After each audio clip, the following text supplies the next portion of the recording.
ప్రభునందు ప్రియ పరిశుద్ధ దేవుని కుమారులారా, దేవుని కుమార్తెలారా, యేసుక్రీస్తు నామములో మీ అందరికీ వందనాలు, దేవునికి స్తోత్రాలు. ప్రియులారా, దేవుని యొక్క మహా అద్భుతమైనటువంటి కృపను బట్టి దేవుడు మరొకసారి మీ మధ్యకి నడిపించి ఈ రీతిగా దేవుని వాక్యము మీతో పంచుకుంటానికి దేవుడు మాకు ఇచ్చినటువంటి ఈ కృపను బట్టి దేవునికి మరొకసారి కృతజ్ఞతాస్తుతులు చెల్లిస్తున్నాం. దేవునికి స్తోత్రం. ప్రియులారా, ఈరోజు మనము బైబిల్ గ్రంథంలో ఒక ప్రత్యేకమైనటువంటి అంశాన్ని గురించి మనం నేర్చుకోవడానికి ప్రయత్నం చేద్దాం. ఈరోజు మనం నేర్చుకునే అంశం ఏంటంటే, యేసుక్రీస్తు ఈ లోకానికి వచ్చాడా? యేసుక్రీస్తు ఈ లోకానికి వచ్చాడా, లేక యేసుక్రీస్తు ఈ లోకంలో పుట్టాడా?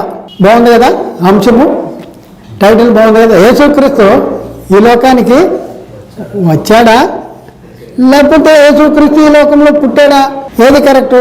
పుట్టడం కరెక్టా, రావటం కరెక్టా? ఇది మనం తెలుసుకోవాల్సినటువంటి అవసరం మనకి ఉంది.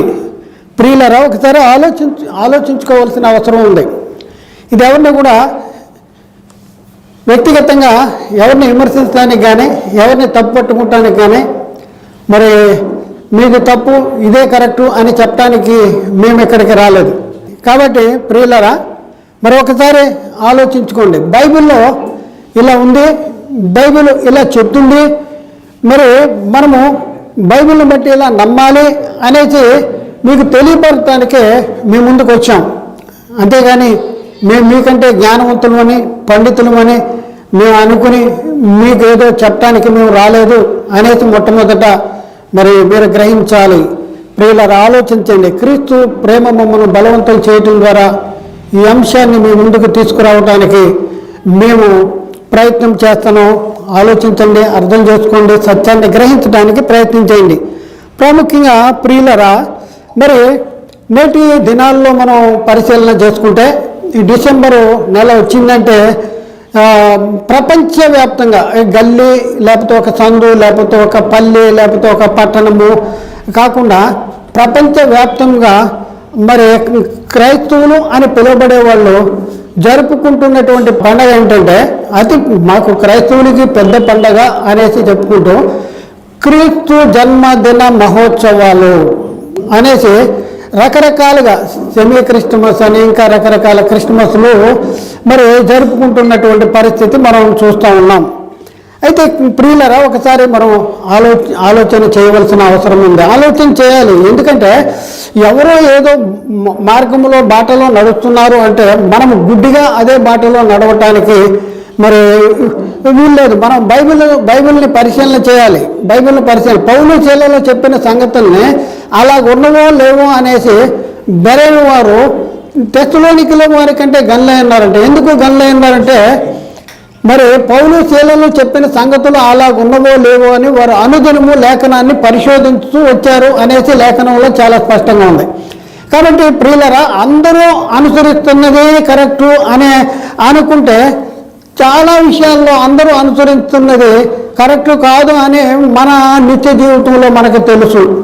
కాబట్టి ఆలోచన చేయవలసిన అవసరం ఉందంటే, మనం ఏదైతే నమ్ముతున్నామో, మనం ఏదైతే విశ్వసిస్తున్నామో అది మరి మన విశ్వాస ప్రమాణానికి అంటే లేఖనానికి అనుగుణంగా ఉండాలనేసి మనం గమనించవలసినటువంటి అవసరం ఉంది.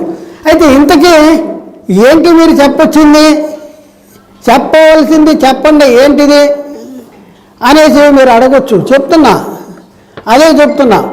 అయితే ఇప్పుడు మనం ఉన్న పరిస్థితిని మనం ఆలోచన చేసుకుంటే, మరి యేసుక్రీస్తుల గురించి ఉన్న పరిస్థితి మనం ఆలోచన చేస్తే, ఇప్పుడున్న పరిస్థితుల్లో క్రైస్తవుడు యేసుక్రీస్తుని ఎవరి కుమారుడు అనేసి విశ్వసించాలి.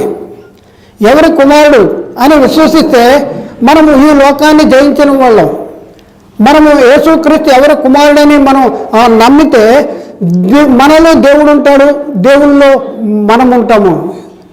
ఎవరి కుమారుడని నమ్మాలి. ఈరోజు సంఘము కట్టబడింది యేసుక్రీస్తు ఎవరి కుమారుడు అనేసి బండ మీద సంఘము కట్టబడింది. లేఖనాల్లో రాయబడినటువంటి వచనాలన్నీ కూడా సువార్తల గురించి మనం మాట్లాడితే యోహాను సువార్తలో మనం చూసుకుంటే ఇవన్నీ ఎందుకు రాయబడి అంటే యేసుక్రీస్తు దేవుని కుమారుడిని నమ్మునట్లును నమ్మి ఆయన నామమున మీరు జీవము పొందినట్లును ఇవి రాయబడి ఉన్నవి అనేసి రాయబడి ఉన్నాయి. కాబట్టి ప్రియులారా, ఇప్పుడు ప్రపంచాన్ని మరి పెద్ద ఇరకాటంలో పెట్టేశాడు సాతానుగాడు. బైబిల్లో ఒకటి ఉంటే మరి మనతో మరొకటి చేపిస్తున్నటువంటి పరిస్థితి. బైబిల్లో ఉన్నది ఒకటి, బైబిల్లో ఉన్న నమ్మకం ఒకటి, మనల్ని నమ్మిస్తున్నది మరొకటి. ఒకసారి ఆలోచన చేయండి. చాలా క్లిష్ట పరిస్థితుల్లో ఉన్నట్లు మనకి అర్థమవుద్ది ఈ వచనాలని, అంటే ఈ వాక్యాలని మనం వినగలిగితే. కాబట్టి ఆలోచన చేయండి ప్రియులరా, చాలా స్పష్టంగా ఆలోచన చేయండి. అయితే ఇక్కడ మనం పరిశీలన చేస్తే మరి యేసుక్రీస్తు మరి ఈ లోకానికి వచ్చాడా, యేసుక్రీస్తు ఈ లోకంలో పుట్టాడా అనేసి మనం పరిశీలన చేస్తే బైబిల్లో రెండు సంగతులు ఉన్నాయి. యేసుక్రీస్తు మీ కన్య మరియ కన్నది, కన్య మరియకు పుట్టాడు అనేసి బైబిల్ చెప్తుంది. అలాగే యేసుక్రీస్తు ఈ లోకానికి వచ్చాడు అనేది బైబిల్ చెప్తుంది. మరి ఇప్పుడున్న పరిస్థితుల్లో యేసుక్రీస్తుని కన్య మరియ కన్నది అనేసి మనం లోకానికి చెప్పాలా, మనం నమ్మాలా, లోకానికి చెప్పాలా? ఒకసారి మనం ఆలోచించుకోవాలి. యేసుక్రీస్తు మరి ఆయన ఈ లోకానికి వచ్చాడు అంటే ఈ లోకానికి రాకమునుపు ఎక్కడ ఉన్నాడు, ఎవరి దగ్గర ఉన్నాడు, ఎవరు పంపించారు, ఆయన్ని ఎవరు కన్నారు, ఇవన్నీ కూడా మనం నమ్మవలసిన అవసరం ఉంది, లేకపోతే చెప్పవలసిన అవసరం ఉంది. కేవలం యేసుక్రీస్తు కన్య మరియకి పుట్టాడు అని బైబిల్లో ఉంది కనుక కన్య మరియకి పుట్టాడు అనేసి మనం లోకానికి చెప్తుంటే మీ యేసుక్రీస్తు 2000 సంవత్సరాలు వాడు ఇంచుమించు అనేసి అడిగే ప్రశ్న మరి మనం అడుగుతూ ఉన్నారు. ప్రియులారా, ఈ దినాల్లో మనము జీవిస్తున్న ఈ కాలంలో యేసుక్రీస్తుని ఎవరి కుమారుడని లోకానికి ప్రకటించవలసినటువంటి బాధ్యత మన మీద ఉంది. ఒకసారి ఆలోచించండి. యేసుక్రీస్తుని ఎవరి కుమారుడని లోకానికి ప్రకటించవలసిన బాధ్యత మన మీద ఉంది. ఇది మనం ఆలోచించుకోవాలి, అర్థం చేసుకోవాలి, సత్యాన్ని అనుసరించవలసినటువంటి అవసరం ఉంది. ప్రియులారా, జరిగింది ఏంటంటే సాతాను ఎన్నో సంవత్సరాల నుంచి ప్రపంచాన్నే మరి వాడి తంత్రములో మరి తంత్రములు ఇరికించేసి వాడు ఆట ఆడుకుంటున్నాడు. ప్రభువా స్తోత్రం అనండి, చేయండి, పండుగలు చేయండి, కానీ మీకు మాత్రము పరలోకానికి వెళ్ళకూడదు. మీరు అన్నీ చేయండి, కానీ అవసరమైంది మాత్రం చేయొద్దు, అవసరమైంది మాత్రం నమ్మొద్దు అని మరి వారి యొక్క తంత్రం మన మీద ప్రయోగించాడు. ఒకసారి ఆలోచన చేయండి. ఇక్కడ మనం పరిశీలన చేస్తే యేసుక్రీస్తు పుట్టాడా, ఈ లోకంలో పుట్టాడా, కన్య మరియ క్రీస్తును కన్నదా? ఇది మనం ఆలోచన చేసుకుంటే బైబిల్లో కన్య మరియ క్రీస్తును కన్నది, ఈ లోకంలో పుట్టాడు అనేది బైబిల్లో ఉంది. అయితే వాస్తవానికి కన్య మరియ కన్నది ఎవరిని కంది? యేసుక్రీస్తుని కన్నదా? యేసుక్రీస్తుని కంటే యేసుక్రీస్తు మరి కన్య మరియ కన్న కానించే ఉన్నాడా, లేకపోతే అంతకు మునుపే క్రీస్తు లేడా? కన్య మరియ కంటే అంతకు మునుపు క్రీస్తు లేడు అనేసి మనం ఒప్పుకుంటున్నాం. ఒకసారి ఆలోచించండి. అయితే ఇది చాలా క్లిష్ట పరిస్థితుల్లో ఉన్నాం, చాలా క్లిష్టమైనటువంటి సమస్యగా మన ముందుంది. అయితే ఈ సమస్యను మనం విడదీయటానికి, ఈ సమస్యను మనం తెలుసుకోగలగటానికి మనం ఇక్కడికి వచ్చాం. కాబట్టి దాని గురించి ఇప్పుడు చాలా చాలా చాలా చాలా స్పష్టంగా బైబిల్లో ఉన్న లేఖనాలను బట్టి మీకు విశదపరుస్తూ ఉంటాను. మీరు అర్థం చేసుకోవడానికి ప్రయత్నించేయండి. ప్రాముఖ్యంగా ప్రియులరా, ఒకసారి మనం పరిశీలన చేద్దాం. మరి ఇక్కడ మనం చూసుకుంటే మత్తయి సువార్తలో 1వ అధ్యాయంలో 15-16 వచనాల్లో మనం పరిశీలన చేస్తే ఏలూహుదు ఎలియాజరును కనెను, ఎలియాజరు మత్తతాను కనెను, మత్తతాను యాకోబును కనెను, యాకోబు మరియ భర్త అయిన యోసేపును కనెను, ఆమె యందు క్రీస్తు అనబడిన యేసు పుట్టెను. చూడండి చాలా స్పష్టంగా ఏమండి యేసు పుట్టాడు. ఎవరి యందు? ఆమె యందు, మరియ యందు యేసు పుట్టాడు అనేది బైబిల్ చాలా స్పష్టంగా చెప్తుంది. మరి యేసు పుట్టలేదా? పుట్టాడుగా అని ఉంది కదా అనేసి అడిగేటటువంటి పరిస్థితి మరి మీరు అడుగుతారు. కానీ మీరు అడిగిన ప్రశ్నకి మీ సందేహాన్ని మరి సాత్వికంతో సమాధానం చెప్పవలసిన బాధ్యత మా మీద ఉంది. ఒకసారి పరిశీలన చేయవలసినటువంటి అవసరం ఉంది. ఎవరి యందు పుట్టాడు? యేసుక్రీస్తు ఎవరి యందు పుట్టాడు? ఆమె యందు క్రీస్తు అనబడిన యేసు పుట్టాడు అని ఉంది. కన్య మరియ యందు పుట్టాడు అనేది బైబిల్ చెప్తా ఉంది.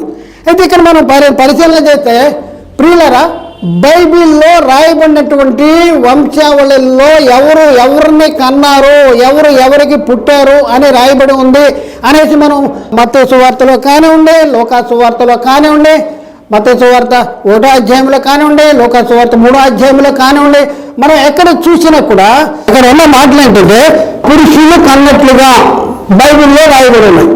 పురుషులు చూడండి ప్రియులరా, ఇక్కడ మనం చూస్తే మత్తయి సువార్తలో 1వ అధ్యాయంలో 1 నుంచి 3 వచనాలు చూద్దాం. అక్కడ ఏమైనా రాయబడి ఉందో చూద్దాం. అబ్రహాము కుమారుడు దావీదు కుమారుడైన యేసుక్రీస్తు వంశావళి. చూడండి, అబ్రహాము ఇస్సాకును కనెను, ఇస్సాకు యాకోబును కనెను, యాకోబు యూదాను అతని అన్నదమ్ములను కనెను. చాలు ఇంతవరకు మనం నేర్చుకున్నాం. ఇక్కడ రాయబడినటువంటి మాటల్లో మనం పరిశీలన చేస్తే అబ్రహాము ఎవరిని కన్నాడంట? అబ్రహాము ఇస్సాకును కన్నా. ఏంటి అబ్రహాము ఇస్సాకును కంటే ఏంటి? కన్నదెవరు? స్త్రీయా పురుషుడా? స్త్రీ కనేది స్త్రీ. ఆవిడ ప్రసవించిందంటే అని చెప్తాం. ప్రసవించింది ఆవిడైతే, కన్నది ఆవిడైతే, బైబిల్లో వంశావళి అన్నింటిలో మీరు ఎక్కడైనా చూసుకోండి, దినవృత్తాంతాల్లో చూసుకోండి, ఇంకా లేకపోతే మత్తయి సువార్త 1వ అధ్యాయంలో చూసుకోండి, లూకా సువార్త 3వ అధ్యాయంలో ఎక్కడైనా సరే బైబిల్లో రాయబడిన మాట మనం పరిశీలన చేస్తే పురుషుడు కన్నట్లుగా బైబిల్ రాయబడింది. పురుషుడు అంటే ఇక్కడ మనం పరిశీలన చేస్తే అబ్రహాము ఎవరిని కన్నాడంటే ఇస్సాకును కనెను, ఇస్సాకు యాకోబును కనెను, యాకోబు యూదాను అతని అన్నదమ్ములను కన్నాడు. అబ్రహాము కన్నాడంట, ఇస్సాకు కన్నాడంట, యూదా యాకోబు కన్నాడు. చూడండి ప్రియులారా, మనం ఆలోచన చేసుకుంటే పురుషుడు కన్నట్లుగా మన బైబిల్ రాయబడింది. కానీ మరీ విషయంలో యేసుక్రీస్తును కనడానుందా? లేదు. ఎవరు కన్నారనుంది? ఆమె క్రీస్తు అనబడిన యేసు పుట్టెను. చూడండి, ఒక్క మరీ విషయంలోనే బైబిల్లో ఆ మరియ యందు ఆమె యందు క్రీస్తు అనబడిన యేసు పుట్టెను అని రాయబడింది. ఏంటిది? ఇది మనం అర్థం చేసుకోవాల్సినటువంటి అవసరం ఉంది. ఎందుకు యేసును కనెను అనేసి ఎందుకు లేదు? ఒకసారి ఆలోచన చేసుకుంటే చాలా జాగ్రత్తగా మనం ఆలోచన చేసుకోవాల్సినటువంటి అవసరం ఉంది. చాలా ప్రత్యేకమైనటువంటి అంశం ప్రియులారా, చాలా జాగ్రత్తగా ఇక్కడ మనం పరిశీలన చేస్తే ప్రతి ఒక్కరు, అంటే బైబిల్లో రాయబడిన ప్రతి వంశావళి కానీ ప్రతి ఒక్కరు కూడా పురుషుల నుండి ఏర్పరచబడ్డారు, పురుషుడు కన్నాడు అని రాయబడింది. కానీ మరియ విషయంలో మాత్రమే పురుషుడు ప్రమేయం లేకుండా క్రీస్తు అనబడిన యేసు పుట్టాడు అని బైబిల్ చెప్తా ఉంది. ఏంటిదే? మనం ఎప్పుడైనా ఆలోచిస్తున్నామా? ఒకసారి అర్థం చేసుకోవడానికి ప్రయత్నం చేయవలసినటువంటి బాధ్యత మన మీద ఉంది. పురుషుడు లేకుండా స్త్రీ పిల్లలను కనగలదా? ఒకసారి ఆలోచింది. పురుషుడు లేకుండా స్త్రీ పిల్లలు వెళ్ళకుండా వివాహం జరగకుండా మరి వారి యొక్క దాంపత్య జీవితము కొనసాగకుండా మరి మా పిల్లలు కనేటటువంటి పరిస్థితి ఎక్కడైనా ఉందా? ఒక మరీ విషయంలోనే ఎక్కడా లేదు. అంటే పిల్లలు కనాలంటే గర్భము ధరించాలంటే ఎవరు కావాలి? పురుషుడు కావాలి. కానీ మరి విషయంలో పురుషుడు ఉన్నాడా? పురుషుడు లేడు. పురుషుడు లేకుండా గర్భము ధరించినటువంటి దాఖలాలు బైబిల్లో ఇంకా ఎక్కడైనా ఒకసారి ఆలోచించండి ప్రియులారా. ఏంటి మర్మం ఏంటి? ఏంటి యొక్క అద్భుతం ఏంటి? అసలు పురుషుడు లేకుండా స్త్రీ పిల్లల్ని కనలేదు. వాస్తవానికి పిల్లల్ని కనలేదు. అందుకనే మనం పరిశీలన చేస్తే భూమి మీద వివాహాలు జరుగుతూ ఉన్నాయి. భూమి మీద జరిగేటటువంటి వివాహాలు దానికోసం ఒకసారి ఆలోచించండి. పురుషుడు ఉండాలి. అంటే పిల్లలు కనాలంటే స్త్రీకి ఎవరు కావాలి? పురుషుడు కావాలి. గర్భము ధరించాలంటే స్త్రీకి ఎవరు కావాలి? పురుషుడు కావాలి, భర్త కావాలి. ఇక్కడ మనం కొన్ని వచనాలు చూద్దాం. ఆదికాండంలో 4వ అధ్యాయంలో 17వ వచనంలో మనం చూస్తే కయ్యూను తన భార్యను కూడినప్పుడు ఆమె గర్భవతి హానోకును కనిను. చాలండి. ఎప్పుడు కన్నదే? కూడినప్పుడు కన్నది. అయినంతరే కాదంట, కూడినప్పుడు కనాలి. అంటే గర్భము ధరించాలన్నా పిల్లల్ని కనాలన్నా కూడాలి. మరి ఏమంటుంది? నేను పురుషుని ఎరుగని దాననే, ఇది నాకు ఎలాగో సాధ్యము అని అంటుంది. ఒకసారి ఆలోచించండి. దావీదు విషయంలో కూడా మనం ఆలోచన చేస్తే 2 సమూయేలు గ్రంథము 12వ అధ్యాయం 24వ వచనంలో మనం చూసుకుంటే 2 సమూయేలు 12వ అధ్యాయం 24 తర్వాత దావీదు తన భార్య అయిన బెర్షెబాను ఓదార్చి ఆమె వద్దకు పోయి ఆమెను కూడగా ఆమె యొక్క కుమార్ని కానేను. ఆమెను కూడగా ఆమె యొక్క కుమార్ని కూడకపోతే లేదు. మరి ఏముంటుంది? నేను పురుషుని అడగండి, దాన్ని నన్ను ఎవరు కూడలేదు కదా అనేది చెప్తానండి. ఒకసారి ఆలోచించేయండి. గర్భము ధరించాలంటే ఏం కావాలి? ఒక స్త్రీ ఒక కుమారుని కనాలంటే ఏం కావాలంటే కంపల్సరీ పురుషుడు కావాలి. అయితే ఇక్కడ ఒక ప్రత్యేకమైనటువంటి అంశము మనం పరిశీలన చేస్తే తల్లి గర్భవతి అయింది. అంటే ఒక స్త్రీ గర్భవతి అవ్వాలన్నా ఒక స్త్రీ పిల్లలు ఒక స్త్రీ కుమార్తెని కనాలంటే పురుషుడు అవసరం అంటుంది. ఇప్పుడు మనం ఆలోచించేద్దాం. అసలు పురుషుల నుండి వేరుపరచబడింది ఏంటి? స్త్రీ నుండి వేరుపరచబడేది ఏంటి? ఒకసారి మనం ఆలోచించాం. ఎందుకంటే నాకు కొడుకు పుట్టాడండి అనేది మనోడు వచ్చి చెప్తాడు. మనకి ఏం చేస్తాడు? చాక్లెట్లు లేకపోతే స్వీట్ పంచి పెడతా ఉంటాడు. ఏంటో అంటే మా ఆవిడికి కొడుకు పుట్టాడంటావు, నాకు కొడుకు పుట్టాడంటాడు. మరి అలాగే మనం చూస్తే భార్య మరి వాళ్ళ తరపు వాళ్ళందరికీ నాకు పిల్లడు పుట్టాడండి అంటుంది. మరి పుట్టింది ఆయనక ఈయనక? ఒకసారి ఆలోచింది. ఎవరు పుట్టారు? ఒకసారి మనం ఆలోచించండి. ఇద్దరికి పుట్టారా? లేకపోతే ఇద్దరు కన్నారా? లేకపోతే ఇద్దరిలో ఒకలే కన్నారా? ఒకసారి ఆలోచించవలసినటువంటి అవసరం ఉంది. అంటే పురుషుల నుండి వేరుపరచబడింది ఏంటి? స్త్రీ నుండి వేరుపరచబడేది ఏంటి? ఇక్కడ మరియ నుండి వేరుపరచబడింది ఏంటి? ఇది మనం ఆలోచించుకోవాల్సినటువంటి అవసరం ఉంది. భార్య భర్తలలో ఎవరి నుండి ఏది వేరుపరచబడుతుంది? శరీరము ఎవరి నుండి వేరుపరచబడుతుంది? ఆత్మ ఎవరి నుండి వేరుపరచబడుతుంది? ఇది మనం తెలుసుకోవాల్సినటువంటి అవసరం ఉంది. ఎందుకంటే మన ప్రియులరా, మనం పరిశీలన చేస్తే మరియ నుండి వేరుపరచబడింది ఏంటి? ఒకసారి ఆలోచించండి. మరియ నుండి వేరుపరచబడింది ఏంటి? ఆత్మ, నేను ఆత్మ, లేకపోతే యేసుక్రీస్తు అనే ఆత్మ మరియ నుండి వేరుపరచబడిందా? లేకపోతే మరియ నుండి వేరుపరచబడింది శరీరమేనా? మరియ కన్నది అని రాయబడింది. మరియ కన్నది ఏంటి అంటే కన్నటం అంటే టు సపరేట్, వేరుపరచబడటము అంటే తల్లి నుండి వేరుపరచబడింది ఏంటి? లేకపోతే తండ్రి నుండి వేరుపరచబడేది ఏంటి? ఇక్కడ పరిశీలన చేస్తే శరీరము అంటే ఏంటంటే బాహ్య పురుషుడు, మరి ఆత్మ అనేది ఆంతరిక పురుషుడు. శరీరము ఎవరి నుంచి విడిపోయింది, వేరుపరచబడింది? ఆత్మ ఎవరి నుంచి వేరుపరచబడింది అనేది మనం పరిశీలన చేస్తే బైబిల్ గ్రంథంలో చాలా చాలా చాలా చాలా స్పష్టంగా రాయబడింది. బైబిల్లో చెప్తుంది ఏంటంటే, శరీరాన్ని గురించి చెప్పేది ఏంటంటే, జీవము గల ప్రతి వానికి తల్లి హవ్వ. ఆదికాండము 3వ అధ్యాయం 20వ వచనంలో అద్భుతమైన మాట రాయబడిందండి.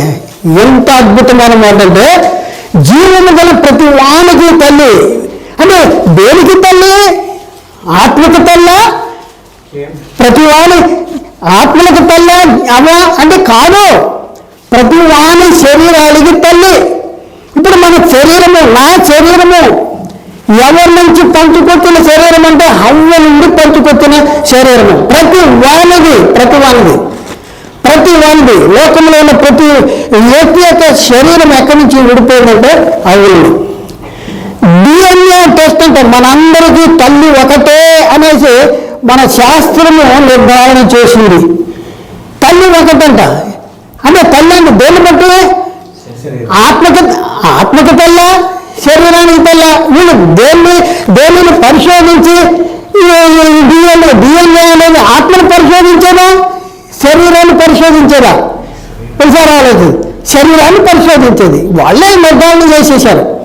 బైబిల్ అంతకంటే ముందే రాయబడింది. జీవము గల ప్రతి వానికి ఆదికాండము 3వ అధ్యాయం 20వ వచనంలో ఆదాము తన భార్యకు హవ్వ అని పేరు పెట్టెను. ఏలైనగా ఆమె జీవము గల ప్రతి వానికి తల్లి, శరీరానికి తల్లి. మరి ఇప్పుడు జీవము గల ప్రతి వాని ఆత్మ ఏ ఒకరి నుండి వేరుపరచబడుతుందని బైబిల్లో రాయబడింది. ఒకసారి ఆలోచించండి. దేవుని నుండి ఆదాము వేరుపరచబడ్డాడు. ఆ తర్వాత ప్రక్రియ ఎలా జరిగింది? ఈ లోకంలో ఉన్నటువంటి ప్రతి ఒక్కరి ఆత్మ ఎవరి నుండి విడిపోయిన ఆత్మ అనేది మనం పరిశీలన చేస్తే లేఖనాల్లో చాలా స్పష్టంగా రాయబడింది. అపోస్తుల లేఖనాల్లో అపోస్తుల కార్యము 17వ అధ్యాయంలో 26వ వచనంలో మనం పరిశీలన చేస్తే, మరియు యావత్ భూమి మీద కాపురం ఉండుటకు ఆయన ఒకరి నుండి ప్రతి జాతి మనుషులను సృష్టించి. చూడండి, ఇక్కడ ఏమని రాయబడిందండి? అద్భుతమైన మాట రాయబడింది. ఏంటిది? యావత్ భూమి మీద కాపురం ఉండుటకు ఆయన ఒకరి నుండి ప్రతి జాతి మనుషులను సృష్టించాడు. ఎవరో ఆ ఒకడు అంటే అతడే ఆదాము. అంటే మన శరీరాలు ఎవరి నుంచి విడిపోయినాయి? బాహ్య పురుషుడు ఎవరి నుంచి విడిపోయినాడు? అవని విడిపోయాడు బాహ్య పురుషుడు. మనిషి ఇద్దరు పురుషుల కలయిక బైబిల్ చాలా స్పష్టంగా చెప్తుంది. మా బాహ్య పురుషుడు కృషించుతున్నాను, ఆంతరిక పురుషుడు దినదినము నూతన పరచబడుతున్నాడు. ఆంతరిక పురుషుడు దినదినము నూతన పరచబడుతున్నాడు అని లేఖనాల్లో చాలా చక్కగా రాయబడింది. మరి ఒకసారి ఆలోచించండి. మరి ఇక్కడ మనం పరిశీలన చేస్తే శరీరం అనేది ఎవరి నుంచి విడిపోయింది? స్త్రీ నుండి విడిపోతుంది. శరీరం ఎవరి నుంచి విడిపోతుంది? స్త్రీ నుండి. మరి ఆత్మ ఎవరి నుంచి విడిపోతుంది? పురుషుల నుండి విడిపోతుంది. కానీ గమ్మత్తు ఏంటంటే ఇక్కడ పురుషుని ప్రమేయం లేకుండా ఒక కన్యక గర్భం ధరించింది.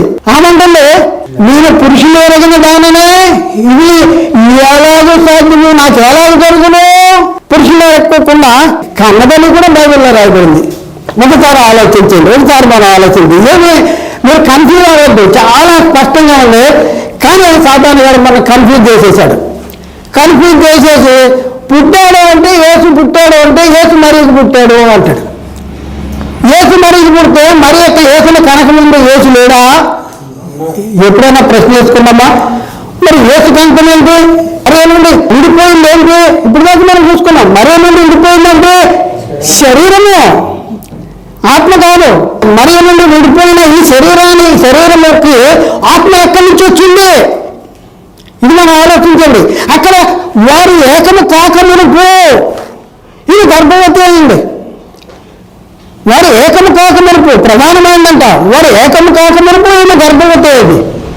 మరి ఎలా గర్భవతి అయింది? ఇది మనం పరిశీలన చేసుకోవాల్సినటువంటి అవసరం ఉన్నది ప్రియులారా. అయితే మరి నుండి వేరుపరచబడినది ఏంటి? బాహ్య పురుషుడా, ఆంతర్య పురుషుడా,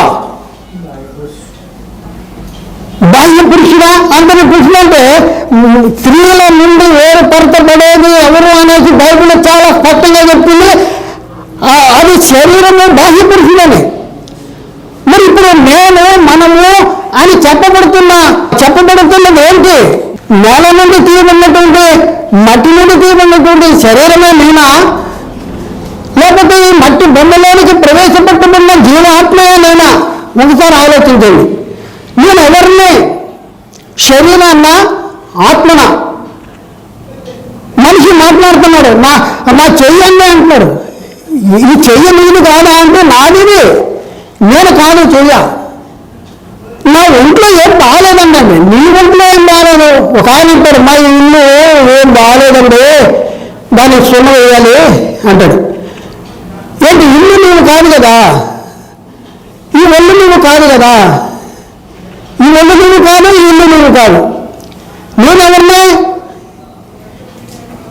వాడే ఆత్మ. గౌతమ్ని చనిపోయాను అనుకోండి, అందరూ వచ్చేస్తారు. పాపం నిన్నేం మెసేజ్ చెప్తాడు, పాపం నేను వెళ్ళిపోయాడు అంటారు. అప్పుడు అక్కడ పెట్టే పెడతారు, డబ్బాలో పెడతారు. ఎవరిని పెడతారు? రంగారావుని పెడతారా? రంగారావు ఖాళీ చేసినటువంటి శవాన్ని పెడతారు ఒకసారి. అది శవము. ఆయన వచ్చాడు, రంగారావు గారు ఎక్కడికి వెళ్ళిపోయాడు, డబ్బాలో ఉన్నాడు కదా అంటే మనం ఏమంటాం చెప్పండి? వెళ్ళిపోయినాడు రంగారావా, ఉన్నవాడు రంగారావా? వెళ్ళిపోయినాడు రంగారావు. ఒకప్పుడు ఈ గుడారంలో ఉన్నాడు, ఖాళీ చేసి వెళ్ళిపోయాడు. అంటే నేనంటే ఎవరు? ఆత్మ. నా పెన్ను, నా కళ్ళజోడు, నా తల, నా ఒళ్ళు, నా చెయ్య అనే నా అంటున్న ఎవరు నీవంటే వాడే ఆత్మ. అదే ఆత్మ. కాబట్టి ఇప్పుడు మనం పరిశీలన చేస్తే మరియ నుండి విడిపోయింది ఎవరు? శరీరం విడిపోయిందా, ఆత్మ విడిపోయిందా? ఒకవేళ మరియ నుండి విడిపోయిందా ఆత్మ అయితే మరియ యేసును కన్నదే అనే చెప్పచ్చు. ఎందుకంటే ఆత్మ విడిపోతే మరియ నుండి విడిపోయింది ఎవరైనా బైబిల్ చెప్తా ఉండే? మరియ నుండి విడిపోయింది శరీరం బైబిల్ చెప్తుంది. జీవము గల ప్రతి వానికి తల్లి అవ్వ. పురుషుడు లేకుండా స్త్రీ గర్భము ధరించలేదు. స్త్రీ నుండి వేరుపరచబడేది ఏంటంటే కేవలము శరీరం మాత్రమే. పురుషుల నుండి వేరుపరచబడేది అంటే ఆత్మ. అందుకనే బైబిల్ ఏం చెప్తుంది? వంశాల పట్టికలో అబ్రహాము ఇస్సాకును కనును అంటే అబ్రహాము నుండి విడిపోయిన వాడు ఎవరు? ఇస్సాకు నుండి విడిపోయిన వాడు యాకోబు. కానీ అక్కడ స్త్రీలనే లెక్కబట్టు. ఎందుకంటే స్త్రీల నుండి విడిపోయిందని ఎవరు? శరీరమే, బాహ్య పురుషుడు. అయితే ప్రియులరా, మరి ఇక్కడ మనం పరిశీలన చేస్తే యేసుక్రీస్తు అనే కన్య మరియ పురుషుల ప్రమేయం లేకుండా ఎలా గర్భం ధరించింది? ఇది కూడా డౌట్ వస్తుంది. అంటే యేసుక్రీస్తు యేసేపు నుండి ఉన్న ఆత్మ కాదా అంటే కాదా? ఎలా ఉంది? నేను పురుషుల ఎరగంలో ఉంది అనేది ఎక్కడ ఉంది? వారిద్దరూ ఏకము కాకమరకు ఆమె గర్భవతి అయిందని ఉంది. మరి యేసేపు నుండి ఉన్న ఆత్మ కాదు. మరి మరియ నుండి విడిపోయింది కేవలం శరీరమే. శరీరం అంటే నేను కాదు, నేనేనా ఆత్మ. ఈ ఆత్మ మరి ఎక్కడి నుంచి వచ్చింది? ఎవరి దగ్గర నుంచి వచ్చింది? ఎక్కడ ఉంది? ఎవరు పంపించారు? ఒకసారి మనం ఆలోచించవలసినటువంటి అవసరం ఉంది. ప్రియులను ఒకసారి ఆలోచించండి. యేసుక్రీస్తు గురించి మనం పరిశీలన చేస్తే యేసుక్రీస్తు ఏమంటున్నాడు? బైబిల్లో కొన్ని సంగతులు రాయబడి ఉన్నాయి. యేసుక్రీస్తు అంటున్న మాట ఏంటంటే, యేసుక్రీస్తు ఎప్పటి వాడంటే మరియ పుట్టక మునుపు ఉన్నవాడా, లేకపోతే మరియ చేత పుట్టింపబడినవాడా, మరియ చేత కన్నవాడా? అంటే మరియ లేకముందే యేసుక్రీస్తు ఉన్నాడు. ఇక్కడ మనం చూస్తే యేసుక్రీస్తు ఏమింటో చెప్తా ఉన్నాడు. నేను అబ్రహాము పుట్టక మునుపే నేను ఉన్నాను. యోహాను సువార్త 8:6-8 యేసు అబ్రహాము పుట్టక మునుపు నేను ఉన్నానని మీతో నిశ్చయంగా చెబుతున్నాను అనేసి యేసుక్రీస్తు చెప్తున్నాను. అబ్రహాము పుట్టక మునుపే ఉన్నవాడు యేసుక్రీస్తు. ఇంకా మనం పరిశీలన చేస్తే అసలు యేసుక్రీస్తు జగత్తుకి పునాది వేయబడక మునిపే ఉన్నవాడు. చూడండి, జగత్తుకి పునాది వేయబడక మునిపే ఉన్నవాడైన యేసుక్రీస్తు మరీకి కుమారుడు ఎలా ఉంటాడు? మరీ నుండి విడిపోయేదేంటి? శరీరము, ఆత్మ కాదు. స్త్రీ నుండి విడిపోయేది శరీరమే. జీవము గల ప్రతి వానికి తల్లి అవ్వ. అందుకని పురుషుని ప్రమేయం లేకుండా స్త్రీ గర్భం ధరించలేదు, పిల్లల్ని కనలేదు. బైబిల్ చాలా స్పష్టంగా చెప్తుంది. సాతాను మనల్ని వాడి తంత్రము చేత మనం చచ్చిన కొట్టుని లాక్కెళ్ళినట్టుగా, తాడిగట్టు లాక్కెళ్ళినట్టుగా మనల్ని లాక్కెళ్తున్నాడు, నిత్య నరకానికి లాక్కెళ్తున్నాడు. ప్రపంచమంతా యేసు ఎవరి కుమారుడని ఈ పండుగలు చేసుకుంటున్నారు, ఎవరికి పుట్టాడని పండుగలు చేసుకుంటున్నారు. మరీకి పుట్టాడని. మరీకి పుట్టింది ఎవరు? శరీరమే. యేసుక్రీస్తు అంటే ఎవరు? ఆత్మ. ఈ ఆత్మ మరీ కనక మునుపు లేదా? యేసుక్రీస్తు అనే ఆత్మ ఉన్నాడు. జగత్తుకి పునాది వేయబడక మునుపు ఉన్నవాడు ఆయన. మొదటివాడు, కడపటివాడు. ప్రకటన 1:18, ప్రకటన 22:13 అక్కడ రాయబడిన మాట, నేను మొదటి వాడను, కడపటి వాడను, జీవించేవాడను, మృతుడు నైతుడు కానీ ఇదిగో యుగ యుగములో సజీవుడనై ఉన్నాను. సజీవుడుగా. ప్రకటన 22:13, నేనే అల్ఫా ఒమేగా, మొదటివాడు, కడపటివాడు, ఆది అంతమునై ఉన్నాను అని చెప్తా ఉన్నాడు. ఒకసారి ఆలోచించండి, ఏంటి మన ఆలోచన ఏంటి? మనం ఇంత అమాయకంగా సాతాను చెప్పేటటువంటి మాటలకి మనం ఓడడిపోయి ప్రపంచమంతా కూడా, ప్రపంచ ప్రజలంతా కూడా మరి ఎందుకు ఇలా జరిగిస్తున్నారు? దేవునికి కోపం తప్పింది. అంటే సాతాను దేవుని మీద మన చేతనే తిరుగుబాటు చూపిస్తున్నాడని మీరు ఎప్పుడైనా గుర్తించారా? మీరు దేవుని పనే చేస్తున్నారు, మీరే దేవుని కుమారులు, మీరు తప్ప ఎవరు పరలోకి వెళ్ళరు అని మనల్ని మధ్యపెట్టి భ్రమపరిచి మనల్ని నీ చెయ్యి, ఇది చెయ్యి, అది చెయ్యి అనేసి దేవుడు చెప్పింది కాకుండా మరి మనతో చేపిస్తూ చివరికి తనతో కూడా నిత్య నరకానికి తీసుకువెళ్ళే ఒక భయంకరమైనటువంటి ఒక ఆలోచన సాతాను మరి మన విషయంలో జరిగిస్తూ ఉన్నాడు. గుర్తించాలి ప్రియులారా, గుర్తించవలసినటువంటి అవసరం ఉన్నది. యేసుక్రీస్తు మనం పరిశీలన చేస్తే ఆయన సర్వ సృష్టికి ఆది సంభూతుడై ఉన్నాడు. కొలస్సీ పత్రిక 1:15 ఆయన దృష్ట్యా దేవుని స్వరూపమైన సర్వ సృష్టికి ఆది సంభూతుడై ఉన్నాడు. సర్వ సృష్టికి ఆది సంభూతుడై ఉన్నటువంటి యేసుక్రీస్తు కన్య మరీ కనటువంటి విచారాలవుతుంది. కన్య మరీ నుండి విడిపోయారా? కన్య మరీ నుండి విడిపోయేదేమి? శరీరమే కదా. కొలస్సీ 1:17 ఆయన అన్నింటికంటే ముందు ఉన్నవాడు. కొలస్సీ 1:18 ఆయన ఆది అయిన మృతుల్లోని తిరిగిలే చుట్టూ ఆది సంభూతుడై ఉన్నాడు. యోహాను సువార్త 1:1-2 ఆది అయిన వాక్యం ఉండను, వాక్యము దేవుని యొద్ద ఉండను, వాక్యము దేవుడే ఉండను. ఆయన ఆది ఎందు దేవుని యొద్ద, ఆది ఎందు దేవుని యొద్ద ఉన్నాడు. ఆది ఎందు దేవుని యొద్ద ఉన్నవాడని మరియు కన్నని అనేసి మనల్ని మబ్బు పెడతా ఉన్నాడు. మనల్ని జాతర చేసుకో, పండగ చేసుకో, ఇదే దేవుని పేరు అనేసి మనల్ని నిత్య నరకానికి తీసుకువెళ్ళే భయంకరమైనటువంటి భ్రష్టత్వంలోనికి నడిపించేటటువంటి పరిస్థితి ఉంది. ఒకసారి ఆలోచించండి ప్రియులారా, బైబిల్ చాలా స్పష్టంగా చెప్తా ఉంది. ఇక్కడ మనం చూస్తే, ఇక్కడ మనం పరిశీలన చేసుకుంటే మరి ఆయన ఎప్పుడు ఉన్నవాడంటే జగత్తుకి పునాది వేయబడక మునుపే ఉన్నవాడు, తండ్రి వద్ద ఉన్నవాడు. తండ్రి వద్ద ఉన్నటువంటి యేసుక్రీస్తు మరి రక్షకుడిగా ఈ లోకానికి రావాల్సినటువంటి అవసరం ఉంది. మరి ఆత్మయండి దేవుని దగ్గర వాక్యమైంది ఉన్నటువంటి మరి దేవుని కుమారుడు మరి ఈ లోకానికి రక్షకుడుగా దేవుడు ఆయన జగత్తు పునాది వేయబడక మునిపే నియమించాడు. ఈ పత్రిక 1:4-6 జగత్తు పునాది వేయబడక మునిపే ఆయన క్రీస్తులో మనలను ఏర్పాటు చేసుకున్నాడు. అలాగే మొదటి పేతురు పత్రిక 1:5 మనం పరిశీలన చేస్తే 21 చూస్తే ఆయన జగత్తు పునాది వేయబడక మునిపే నియమించబడిన కానీ తన మృతులలో నుండి లేపి తనకు మహిమనిచ్చిన తన ద్వారా కడవరి కాలంలో ప్రత్యక్షమాయను. ఆయన జగత్తు పునాది వేయబడక మునిపే ఉన్నవాడు, నియమించబడినవాడు, తండ్రి దగ్గర ఉన్నవాడు. ఆ తండ్రి దగ్గర ఉన్నవాడిని మరి ఎలా కన్నది? ఇంటికి సమస్య ఏంటంటే దేవుడు యేసుక్రీస్తుని రక్షకుడిగా ఈ లోకానికి పంపించాలని దేవుని యొక్క ప్రణాళిక, ఆయన సంకల్పము. ఆ సంకల్పం మేరకు ఈ లోకానికి పంపించాలంటే ఆత్మ నేనంటారు, యేసుక్రీస్తు అంటారు ఆత్మ. ఎక్కడున్నాడు? తండ్రి దగ్గర ఉన్నాడు. మరి ఈ లోకంలోకి రావాలంటే ఆయనకి ఏం కావాలి? శరీరం కావాలి. ఈ శరీరం కావాలంటే ఎవరి గర్భము అవసరము? కన్యక గర్భము అవసరం కదా. కన్యక గర్భము అవసరం. అందుకనే దేవుడు యెషయా ప్రవక్త ద్వారా ప్రవచింపజేశాడు.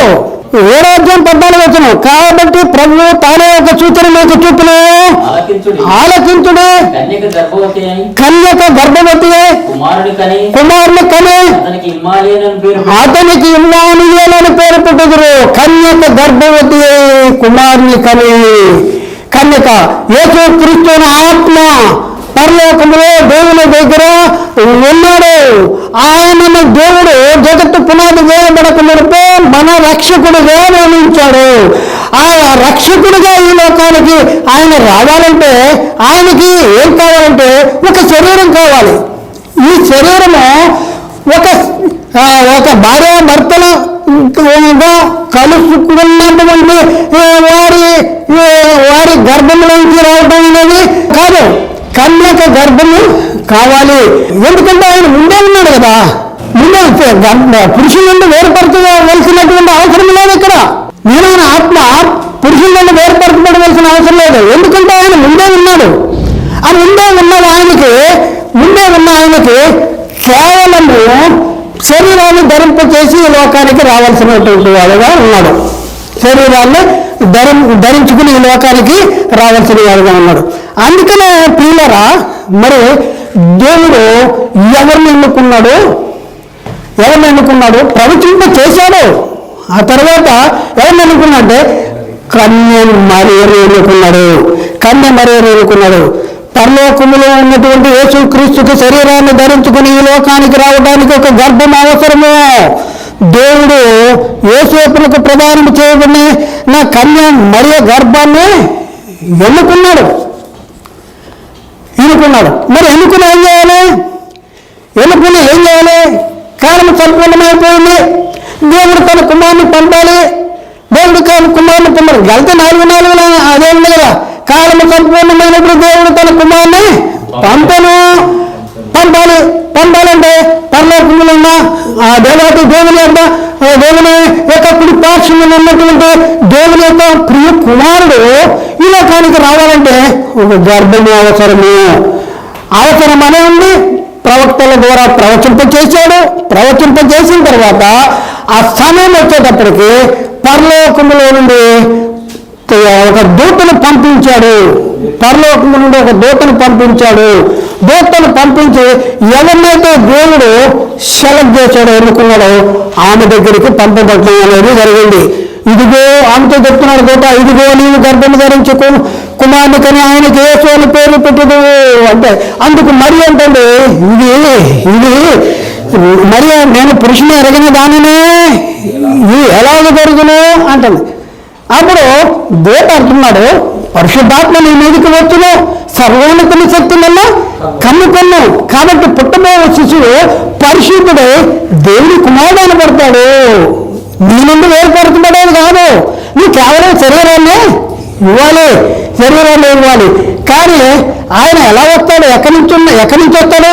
పరలోకంలో ఉన్నటువంటి దేవుని కుమారుడు మరి శరీరాన్ని ధరించుకుంటానికి మరీ గర్భంలోని ప్రవేశపెట్టబడే ఒక ప్రక్రియలో ఎలా జరుగుతుంది అంటే, లోకాసు వార్త 1:25 నుంచి 35 వచనాలు అక్కడ రాయబడి, అందులో కొన్ని వచనాలు మనం పరిశీలన చేద్దాం. 27 దావీదు వంశస్థుడైన యేసోపలకు ఒక పురుషునికి ప్రదానం చేయబడిన కన్యక ఎంతకు దేవుని చేత పంపబడిన ఆ కన్యక పేరు మరి ఆ దూత లోపలికి వచ్చి ఆమెను చూసి దయాప్రాప్తురాలా నీకు శుభము, ప్రభువు నీకు తోడే ఉన్నాడని చెప్పాను. ఆమె ఆ మాటకు బహుగా తొందరపడి ఈ శుభవచనం ఏంటో అని ఆలోచిస్తుందంట. అప్పుడు దూత మరియా భయపడుతున్నా, దేవుని వల్ల నీవు కృపనుందుతివి, ఇదిగో నీవు గర్భము ధరించి కుమారుని కని ఆయనకు యేసు అని పేరు పెట్టుదువు. అప్పుడు 34వ వచనం చూస్తే 34వ వచనం చూస్తే అందుకు మరియా నేను పురుషుని ఎరగిన దాన్ని ఇది నాకు ఎలాగ సాధ్యము అని అడగ్గా 35వ వచనం దూత పరిశుద్ధాత్మని మీదికి వచ్చును, సర్వోన్నతుని శక్తి నిన్ను కమ్ముకున్నా. కాబట్టి పుట్టబోయే శిశువు పరిశుద్ధుడే. అంటే పరిశుద్ధాత్మ మీదకి వచ్చినప్పుడు సర్వోన్నతుని శక్తి కమ్ముకున్నప్పుడు ఏం జరుగుద్ది? పరలోకములోని దేవాది దేవుని యొక్క కుమారుడు మరియ గర్భంలోనికి ప్రవేశించడం అనేది జరిగింది. అంటే ఎలా జరుగుతుందంటే పరిశుద్ధాత్మని వలన కలుగుతుంది గర్భం. అంటే పరిశుద్ధాత్మని వలన అంటే అర్థం ఏంటి? పరిశుద్ధాత్మని ప్రక్రియ ద్వారా యేసు మరియ గర్భంలోనికి ప్రవేశించేటటువంటి పరిస్థితి. అందుకని బైబిల్లో మత్తయి సువార్త 1:18 అక్కడ రాయబడింది అంటే యేసుక్రీస్తు జన్మ విధిమట్లనగా ఆయన తల్లి అయిన మరియా చూడండి, ఏ చేపునకు ప్రదానం చేయబడిన తర్వాత వారు ఏకము కాకమునకు ఎలా గర్భవతిగా ఉందంటే ఆమె పరిశుద్ధాత్మని వలన గర్భవతిగా ఉండను. పరిశుద్ధాత్మ వల్ల ఏం జరిగింది? పరిశుద్ధాత్మని మీదకు వచ్చును, సర్వోన్నతుని శక్తి నిన్ను కమ్ముకొనును. ఆ కమ్ముకున్న ఆ పరిస్థితుల్లో పరలోకంలో ఉన్న దేవాది దేవుని కుమారుడు యేసుక్రీస్తు మరియ గర్భంలోకి ప్రవేశించాడు. మత్తయి సువార్త 1:20లో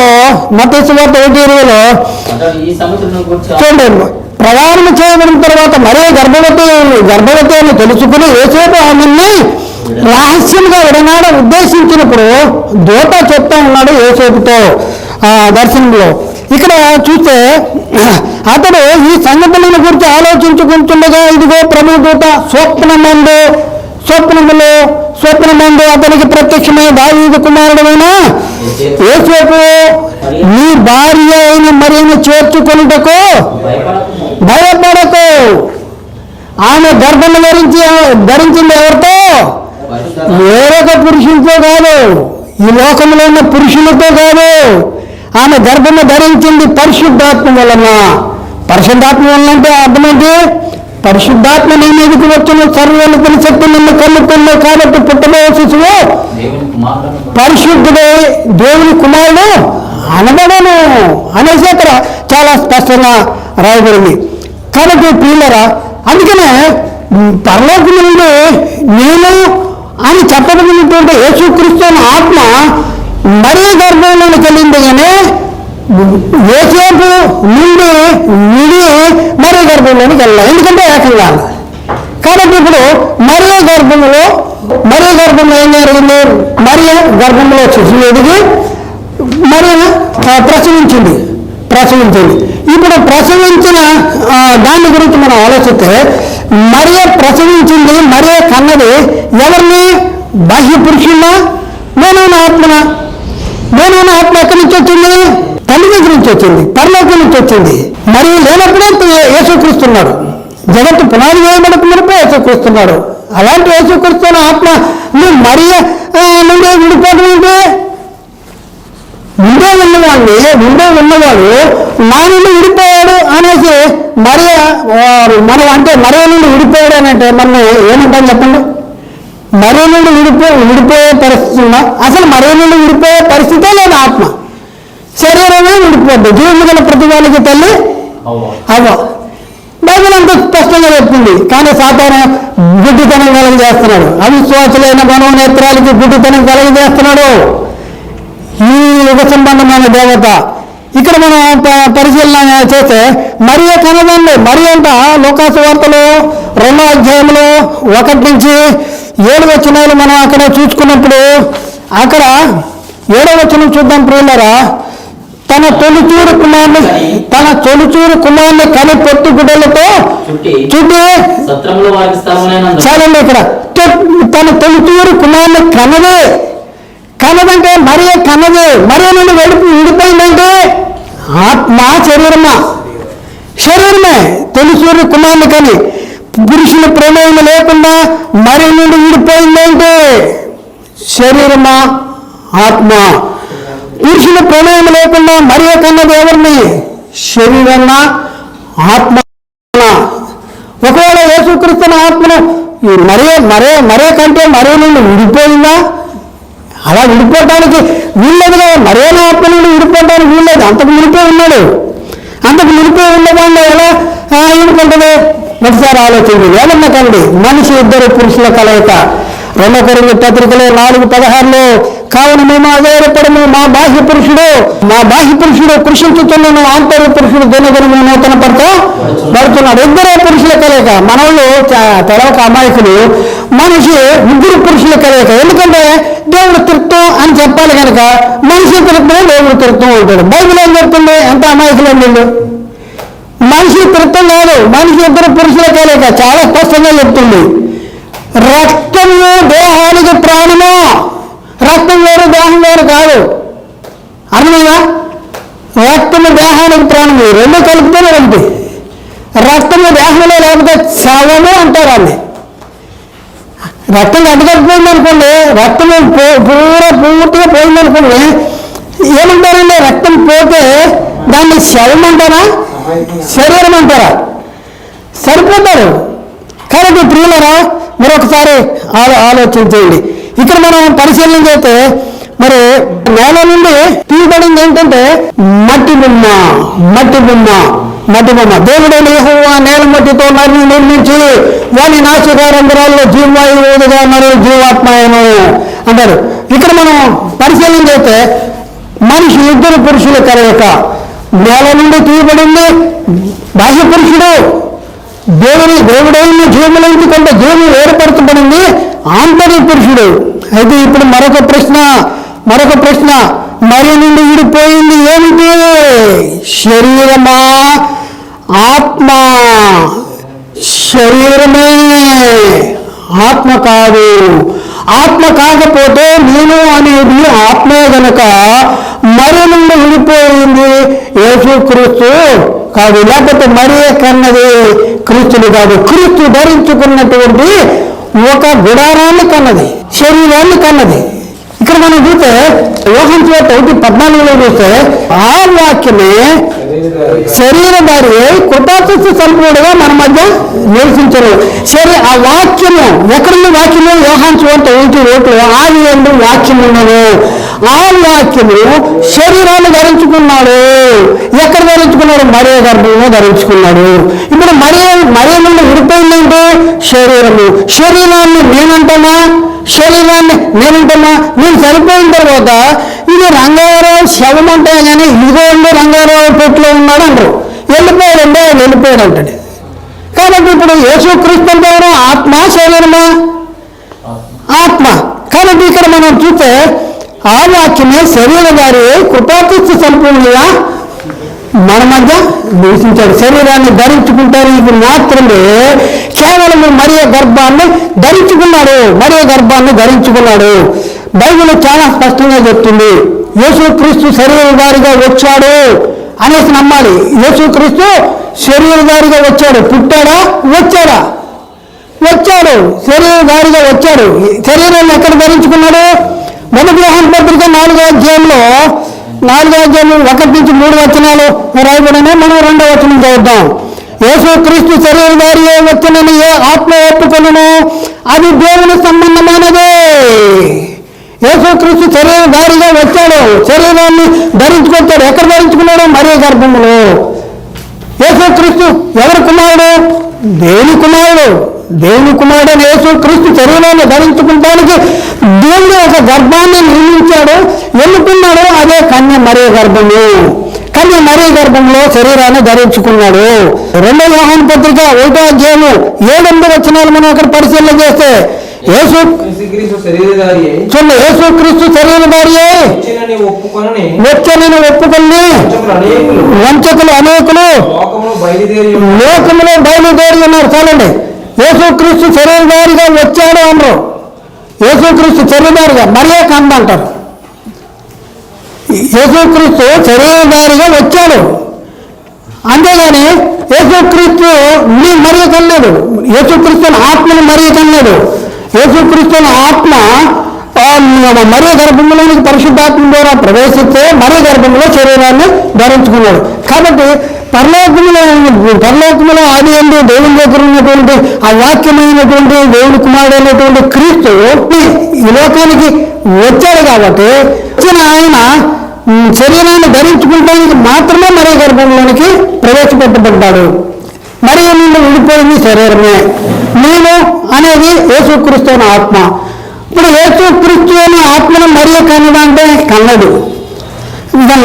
సరే, ఇక్కడ మనం చూస్తే రోమపత్రికలో 9వ అధ్యాయం 4-5 వచనాల్లో అక్కడ మనం పరిశీలన చేస్తే, మీరు ఇశ్రాయేలీయులు దత్తపుత్రత్వములను మహిమయు ప్రధానములు మహిమయు నిబంధనలను ధర్మశాస్త్ర ప్రధానములను అర్చనాచారాలను వాగ్దానములను వీరును పితరులు వీరులారు శరీరమును బట్టి క్రీస్తు వీరిలో పుట్టెను.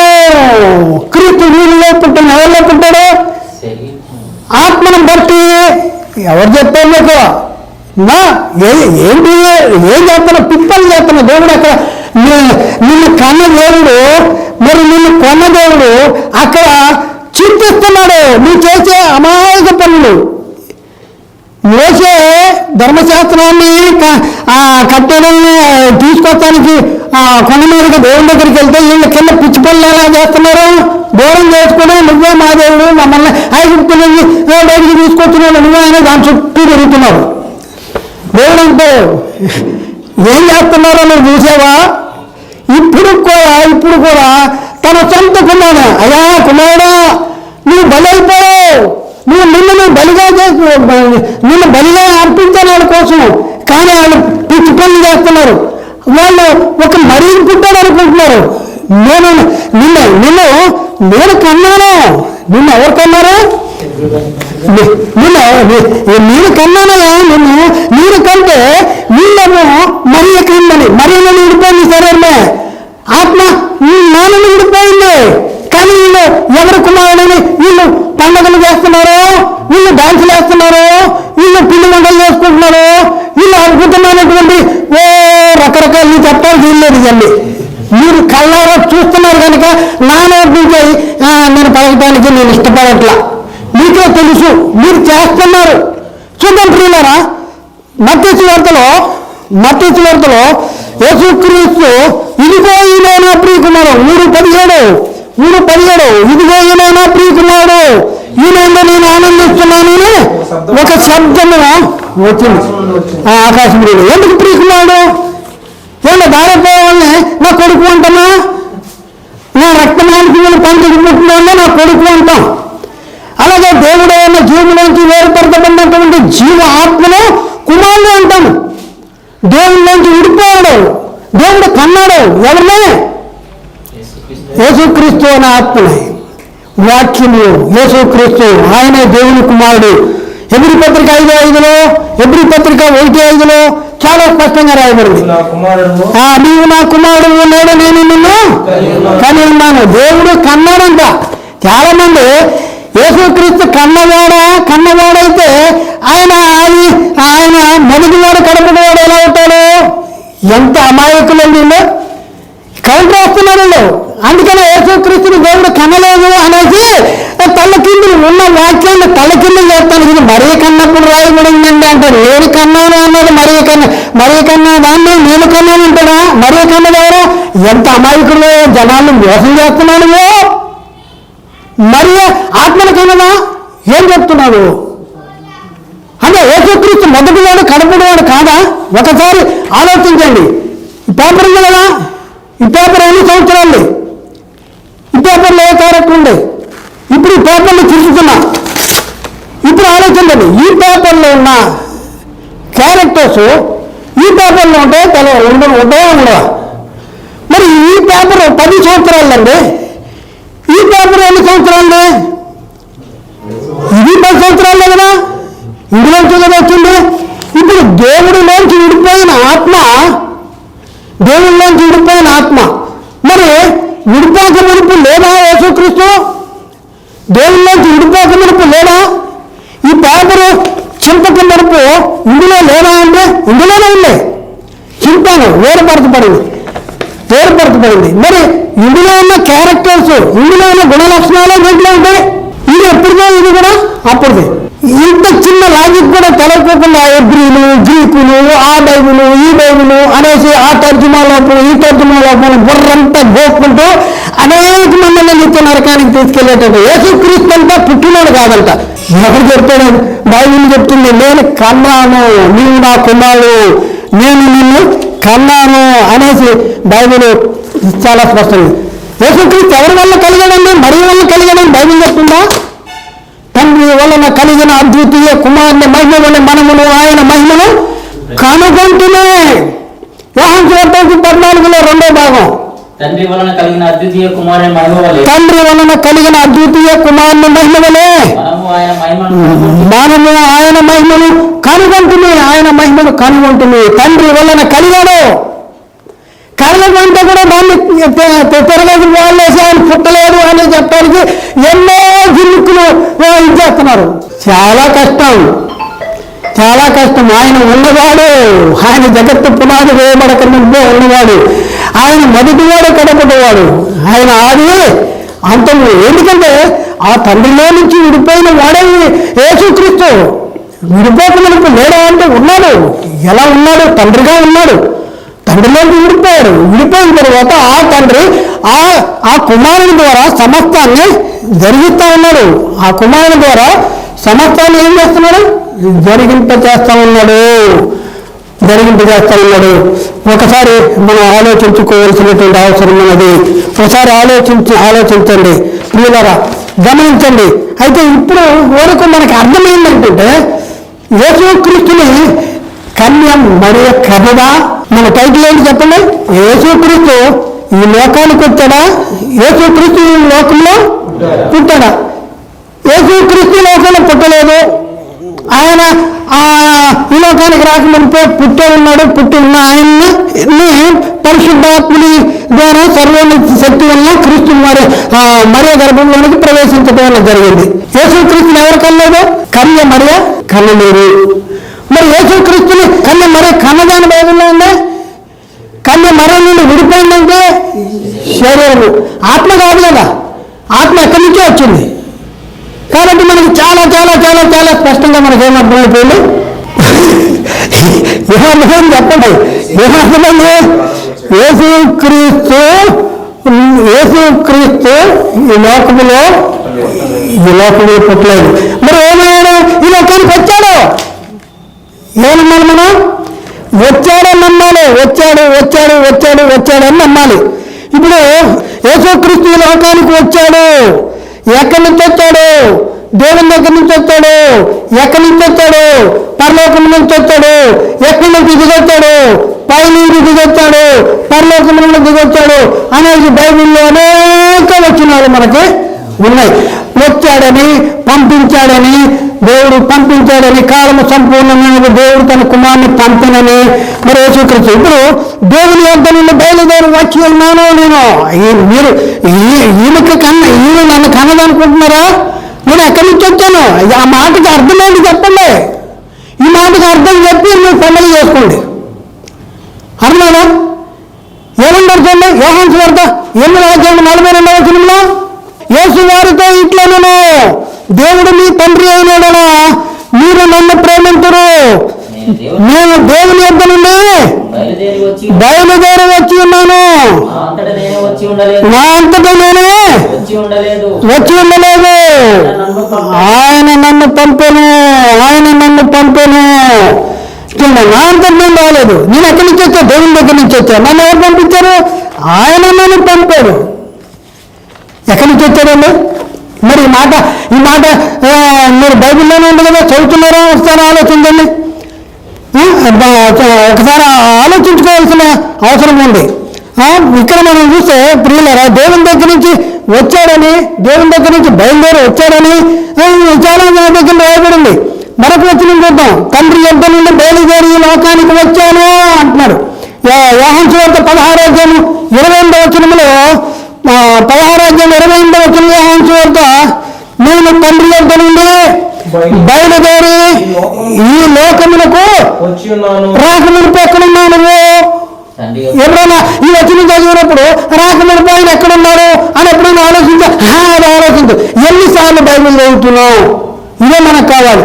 లేకపోతే ఆ బోధకుడు ఆయన చెప్పుకుపోతాడు, మనం ఇంట్లో పిండంటలు కానీ మటన్ కానీ చికెన్ కానీ వండొచ్చాం కదా, మన దృష్టి దాని మీద ఉంటుంది. ఎంతసేపు వచ్చామా అంటే వచ్చాము, ఏం చేయాలి? వస్తే shift, stand, left, right, about, turn, on the way అన్నాడు. ఏం చేస్తున్నావు? ఏం నేర్చుకుంటున్నావు? ఏం బోధిస్తున్నావు? నువ్వేం బోధిస్తున్నావు? వాళ్ళకి ఏం నేర్పుతున్నావు? వాళ్ళు ఏం నేర్చుకుంటున్నారు? వాళ్ళు ఎక్కడికి వెళ్తారు? ఒకసారి ఆలోచించండి. ఎంత భయంకరమైన క్లిష్ట పరిస్థితుల్లో ఈరోజు క్రైస్తవులు అని పిలువబడుతున్నటువంటి వాళ్ళు ఉన్నటువంటి పరిస్థితి. క్రైస్తవుల గురించి కాదు నేను చెప్పేది, క్రైస్తవులు అని పిలువబడుతున్నటువంటి వాళ్ళు. నేను కూడా క్రైస్తవులమే. ఎక్కడికి వెళ్తావు నువ్వు? ఒకసారి ఆలోచి, ఎక్కడికి వెళ్తావు?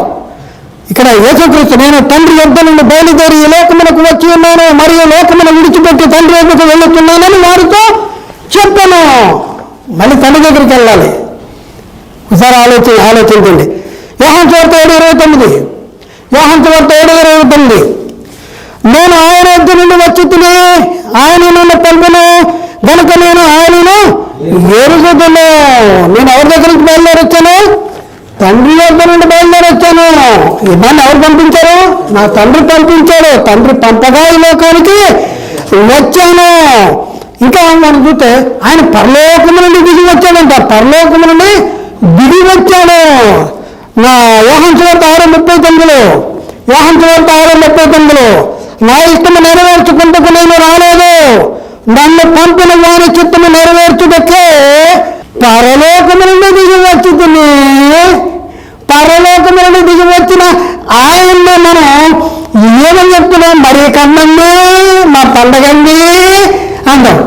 ఏమండి, మీరు సువార్త ప్రకటన చేయాలి, సువార్త లోకానికి చెప్పాలి. యేసుక్రీస్తు ఎవరు కుమారుడని వాళ్ళు నేర్చుకుంటున్నారు, వాళ్ళు తెలుసుకుంటున్నారు. మీరు చేసే క్రియల వల్ల, మీరు ఆచరిస్తున్నటువంటి పనుల వల్ల. మరి అందులో యేసుక్రీస్తుల గురించి ఏం నేర్చుకుంటున్నారు? ఆయన ఎవరి కుమారుడు నేర్చుకుంటారు? మొట్టమొదటిగా కనపడింది యేసు దేవుని కుమారుడని నమ్మువాడు తప్ప లోకమును జయించిన వాడు మరి ఎవడు? యేసు దేవుని కుమారుడని ఎవడు నమ్ముతాడో వానిలో దేవుడు నిలిచింటాడు, వాడు దేవుని ఉంటాడు. మనం దేవుల్లో ఉండాలన్నా, దేవుడు మనలో ఉండాలన్నా యేసుక్రీస్తు దేవుని కుమారుడని నమ్మాలి. మరి కుమారుడని నమ్మితే మళ్ళీ దేవుడు ఉండడు, దేవుని మనం ఉన్నాం, లోకాన్ని మనం జయించము, శాతానికి తోపులుగా మారిపోతాం. భయంకరమైన భ్రష్టత్వం. ఒకసారి ఎవరిని మీరు ముందే చెప్పారు, ఎవరిని ఉద్దేశించి చెప్పేది కాదు, ఎవరిని కించపడటానికి చెప్పేది కాదు.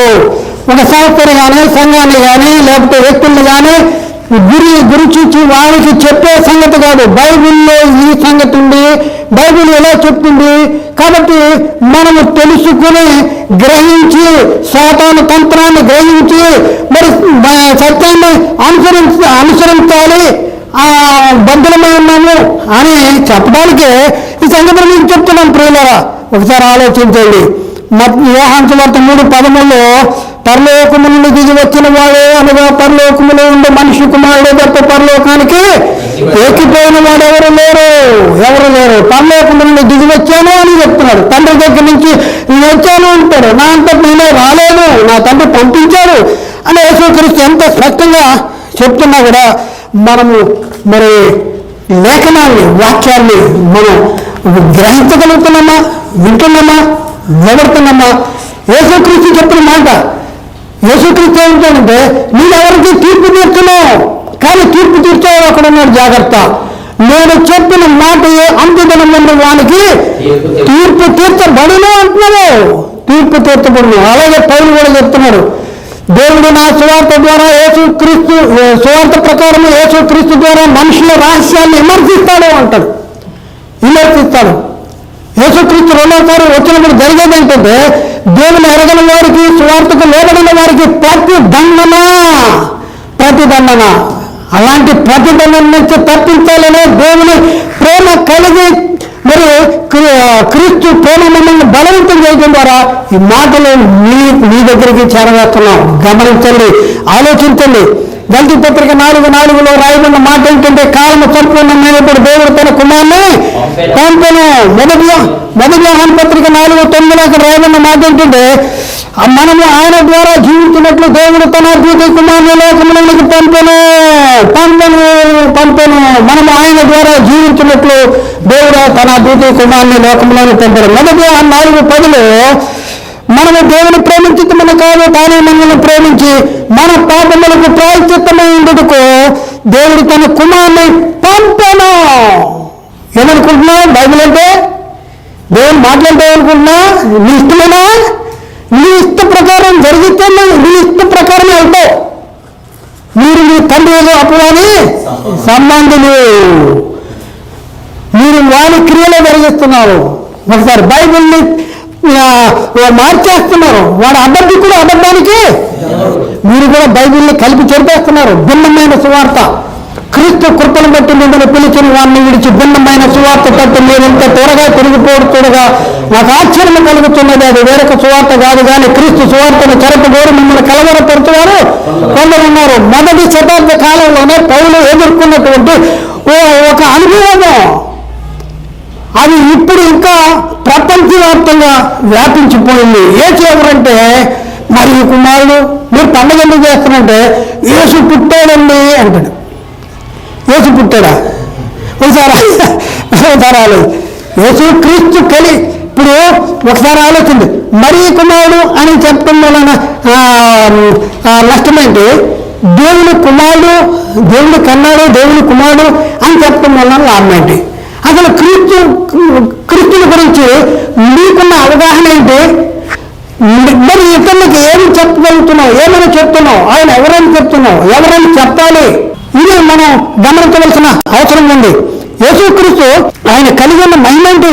ఆయన మొదటివాడు, కడపటివాడు, జీవించేవాడు, మృతుడైతున్న కానీ ఇదిగో సజీవుడు, ఎదురుగానే సజీవుడు. ఆయన సజీవుడు. నువ్వు చెప్తున్నా యేసు మరియ కన్నని అన్న యేసు ఆయన శరీరాన్ని బట్టి దావీదు సంతానంలో పుట్టిన ఆ శరీరాన్ని మరి మహిమ శరీరంగా మార్చుకున్నాడు. ఆ శరీరం లేదు. ఇప్పుడున్న పరిస్థితుల్లో ఆ శరీరాన్ని కలిగి లేడు. ఆయన శరీరాన్ని మార్చుకున్నాడు. ఒకసారి ఆయన యేసుక్రీస్తు ఎవరంటే ఆయన అదృశ్య దేవుని స్వరూపుడు, సర్వ సృష్టికి ఆది సమృద్ధుడు. కొలసి 1:17 ఆయన అన్నింటికంటే ముందు ఉన్నవాడు. ఇది చెప్పాలండి. ఇది నువ్వు చేసే పనుల వల్ల ఎన్నో బయలుపరచబడుతున్నాయా, తెలియపరచబడుతున్నాయా, తెలుసుకోగలుగుతున్నారా లోకంలో? ఒకసారి ఆలోచించండి. నేను ఏదో మా తాత ముత్తాతల నుంచి అదే చేస్తున్నాం, మేము అదే చేస్తాం అని అనుకుంటే మనం కూడా అక్కడికే వెళ్ళిపోయేటటువంటి పరిస్థితి. కొలసి 1:18 ఆయన ఆది అయిన మృతుల్లోండి లేచుట్లో ఆది సంభూతుడు. అలాగే ఆయన ఎక్కడున్నాడు? ఆది ఏంటంటే 1:2 యోహాను సువార్త 1:2 ప్రకారం ఆది ఎందు వాక్యములను, వాక్యము దేవుని అద్భుతుడు. యోహాను సువార్త 1:14 ప్రకారం ఆ వాక్యమే శరీరగారు కృపాసత్య సంపూర్ణంగా మన మధ్య నివసించాను అనేది అక్కడ. కాబట్టి ఆయన ఎవరు అంటే ఆయన దేవుని మహిమ యొక్క తేజస్సు. ఇది చెప్పాలి నువ్వు. బైబిల్లో అది రాయబడింది. ఏం చెప్పాలి నువ్వు? మరీ కన్నదే అని చెప్పాలా? లేకపోతే దేవుడు కన్నాడు, దేవుడు కన్నగా యేసు ఉన్నటువంటి దేవుని కుమారుడైన యేసుక్రీస్తుని మరే గర్భం ద్వారా ఈ లోకానికి పంపించాడు దేవుడు అని నమ్మాలా? ఒకసారి ఆలోచించండి. ఎబ్రీ పత్రిక 1:3-4 వచనాల్లో ఆయన దేవుని మహిమ యొక్క తేజస్సును, ఆయన తత్వం యొక్క మూర్తి మంత్రములైంది తన మహత్తుగల మాట చేత సమస్తమును నిర్వహించచ్చు. చాలండి. ఆయన దేవుని మహిమ యొక్క తేజస్సు, ఆయన తత్వం యొక్క మూర్తిమత్వం తేజస్సు చెప్పగలుగుతున్నామా? అసలు నువ్వు చెప్పాలంటే నువ్వు తెలుసుకోవాలి, నమ్మాలి. అదే మాది గలవు. మరి ఎక్కడికి వెళ్తాం మనం? ఒకసారి ఆలోచింది. ఒకసారి దేవత్వం యొక్క సర్వ సంపూర్ణత శరీరముగా క్రీస్తునందు నివసించుతున్నది. కొలసి 2:9 దేవత్వం యొక్క సర్వ సంపూర్ణత. ఫిలిప్పీ పత్రిక 2:6 ఆయన దేవుని స్వరూపం కలవాడైంది. దేవుని ఈ లోకానికి రాకమునుపు ఆయన ఎలాంటి పరిస్థితుల్లో ఉన్నాడంటే ఆయన దేవుని స్వరూపం కలవాడైంది. దేవుడితో సమానముగా ఉండగా విడిచిపెట్టకూడని భాగ్యమని ఎంచుకునలేదు దాని అంటాడు. చాలండి. 2 కొరింథీ 4:4 దేవుని స్వరూపం ఉన్న క్రీస్తు ఎవరి స్వరూపం అంట? దేవుని స్వరూపి. యాకోబు 2:1 మహిమా స్వరూపి మన ప్రభు అయిన యేసుక్రీస్తు. యేసుక్రీస్తు ఎవరు? మహిమా స్వరూపి. యేసుక్రీస్తు ఎవరంటే మహిమా స్వరూపి. అలాగే యేసుక్రీస్తు ఎవరంటే సత్యస్వరూపి. సత్యస్వరూపి ప్రకటన 3:7. కాబట్టి ప్రియులారా ఒకసారి ఆలోచించండి, ఎవరు యేసుక్రీస్తు యేసుక్రీస్తు మరి ఈ లోకానికి వచ్చాడా, లేకపోతే యేసుక్రీస్తు ఈ లోకంలో కనబడ్డా? ఒకసారి ఆలోచన. వచ్చాడండి, ఈ లోకానికి వచ్చాడని చెప్పాలి, మళ్ళీ వస్తాడని చెప్పాలి. వచ్చాడు. ఇప్పుడు మనం ఏ కాలంలో ఉన్నామంటే మళ్ళీ వచ్చే కాలంలో ఉన్నాము. రెండో రాకడానికి మనం ఎదురు చూడవలసినటువంటి అవసరం ఉంది. ఎందుకు అంటే ప్రియులరా, మరియ గర్భం నుండి తెచ్చుకున్నటువంటి ఈ శరీరం ఏదైతే ఉందో, ఈ శరీరము మరి మృతుల్లో ఉండే లేచుట వలన యేసుక్రీస్తు ఆ శరీరాన్ని ధరించుకున్నంత వరకు కేవలం మరియ కుమారుడిగా పిలవమన్నాడు. మరి మృతుల్లో తిరిగి లేచిన తర్వాత ఎవరి కుమారుడిగా ప్రభావంలో నిరూపించుకున్నాడంటే దేవుని కుమారుడని నిరూపించుకున్నాడు. కాబట్టి ఇప్పుడు మనము మరియ కుమారుడు అని పిలువబడే కాలంలో ఉన్నామా, మరి దేవుని కుమారుడు అని ప్రభావంతో నిరూపించుకున్న కాలంలో ఉన్నామా? మనం ఒకసారి ఆలోచించి దేవుని కుమారుడుగా ప్రభావంగా నిరూపించుకున్న కాలంలో ఉన్నాం. అపోస్తలుడైన పౌలు చెప్తా ఉన్నాడు, మీరు ఎవరిని కూడా శరీరీతిగా ఎవరిని ఎరగము, ఇక మీదట ఆయన శరీరీతిగా ఎరిగి ఉండను, ఇక మీదట ఆయన అలాగే ఎరగము. శరీర రీతిగా బాలుడైన క్రీస్తుగా లేకపోతే శరీరధారిగా ఉన్న క్రీస్తుగా మాకెవరో తెలియదండి అంటాడు. బైబిల్ చెప్తుండే నేను యేసుక్రీస్తును అనగా సిలువలో ఉన్న క్రీస్తును తప్ప మరి దేన్ని మీ మధ్య రెక్కుని రాక. బైబిల్ చెప్తుంది, నా స్వార్థ ప్రకారము దావీదు సంతానములో పుట్టి మృతుల్లో తిరిగి లేచిన యేసుక్రీస్తుని జ్ఞాపకములు చేసుకోండి. మృతుల్లో తిరిగి లేచిన యేసుక్రీస్తుని జ్ఞాపకం. మనం ఏం చేస్తున్నాం? బాలుడైన యేసుక్రీస్తుని గురించి మనము అట్టహాసంగా అయ్యో పాపం ఏం చేస్తున్నారు, ఎక్కడున్నారు మీరు, ఏంటి ఇదంతా? ఒకసారి ఆలోచించండి. చెప్పాలంటే చాలా ఉంది. అయితే ఇప్పటి వరకు చెప్పింది చాలు. కాబట్టి ఒకసారి ఆలోచించండి. యేసుక్రీస్తు ఎవరు? ఈ లోకంలో పుట్టాడా? ఈ లోకానికి వచ్చాడా? పుట్టాడంటే మరీ పుట్టాడంటున్నాం. మరి నుండి ఏర్పరచబడింది శరీరమే. జీవము గల ప్రతి వానికి తల్లి అవ్వ. ఆయన ఏసేపు నుండి విన్నవాడు కాదు. ఆయన విడినవాడు ఎవరిని? దేవుడు సాక్షి చెప్తున్నాడు, ఈయన నా ప్రియకుమారుడు, నేను కన్నానయ్యా, ఈయన నేను ఆనందిస్తున్నాను అని చెప్తున్నాడు. నువ్వు అది నమ్ముతావా, ఇది నమ్ముతావా? ఈరోజు నువ్వు తేల్చుకోవాల్సినటువంటి అవసరం ఉంది. ఏది నమ్ముతావు? శరీరము మరి నుండి వస్తే శరీరాన్ని ఇచ్చిన మరియను యేసుక్రీస్తు కన్నాడని చెప్తావా, లేకపోతే నేను చెప్పబడే ఆత్మను కన్నా తండ్రి నేను కన్నానంటే ఆత్మను కన్నవాడు తండ్రి అని నమ్ముతావా? ఎవరని నమ్ముతావు? నీ ముందే 2 ఎదురుగా పెట్టేశాడు. ఒక నాడు ఆదాముకి 2 ఎదురుగా పెట్టాడు. ఇది జీవవృక్ష ఫలము, ఇది మంచి చెడ్డల తెలివినిచ్చే వృక్ష ఫలము. జీవవృక్ష ఫలాన్ని తింటే నిత్యం బతుకుతావు, మంచి చెడ్డల తెలివినిచ్చే వృక్ష ఫలాన్ని తింటే చేస్తా ఉన్నాడు. ఏమిస్తున్నాడు? మాట వినలేదు ఆ రోజు. ఈ రోజు మాట వినము. నేను ఎవడెవరా నువ్వు చెప్పేది? నువ్వెవరో చెప్పావు మాకు. మా తాత ముత్తాతల నుంచి నువ్వు అది నేర్చుకున్నావు, అది అనుసరిస్తున్నావు. నువ్వెవరో ఇప్పుడు వచ్చే మా ఆయన కంటే గొప్పవాడువా, ఈయనకంటే గొప్పవాడుగా? వీళ్ళందరికంటే గొప్పవాడిని కాదు నేను.